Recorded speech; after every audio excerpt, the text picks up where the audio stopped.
England test সিরিজের চতুর্থ টেস্টের আগে জোড়া ধাক্কা ভারতীয় শিবিরে।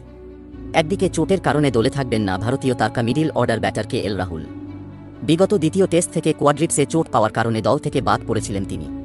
প্রথম টেস্টে তিনি প্রথম ইনিংসে ৮৬ এবং দ্বিতীয় ইনিংসে ২২ রান করেন। সেই টেস্টই চোট পেয়েছেন তিনি।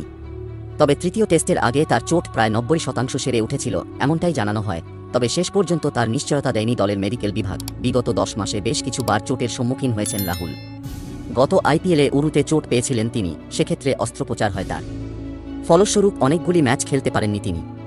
এছাড়াও এশিয়া কাপে দুর্দান্ত ফর্ম থাকা সত্ত্বেও সম্প্রতি এই চোট পাওয়ার কারণে তার ধারাবাহিকতা কিছুটা হলেও বাধাগ্রস্ত হয়েছে। রাহুলের পাশাপাশি দলে থাকছেন না তারকা পেসার যশপ্রীত বুমরাহ। মূলত আসন্ন টি-20 বিশ্বকাপে তাকে পুরোপুরিভাবে ফিট পাওয়ার জন্য এই সিদ্ধান্ত নিয়েছে ভারতীয় ক্রিকেট বোর্ড। তিনি ইতিমধ্যেই ১৩.৬৪ গড়ের এক দুর্দান্ত নজির গড়ে ১৭ উইকেট নিয়েছেন। সিরিজে এখনও পর্যন্ত তিনি বল করেছেন প্রায় ৮০ ওভারের কাছাকাছি। অন্যদিকে রঞ্জি ট্রফিতে বিহারের বিরুদ্ধে ক্যারিয়ার সেরা ৫০ রানে ১০ উইকেট নিয়ে দুর্দান্ত ফর্মে রয়েছেন বাংলা দলের পেসার মুকেশ কুমার। তিনি আবার চতুর্থ টেস্টে দলে যোগ দেবেন। পাশাপাশি দলে তৃতীয় পেস বিকল্প হিসেবে দলে রাখা হয়েছে আকাশদীপকে।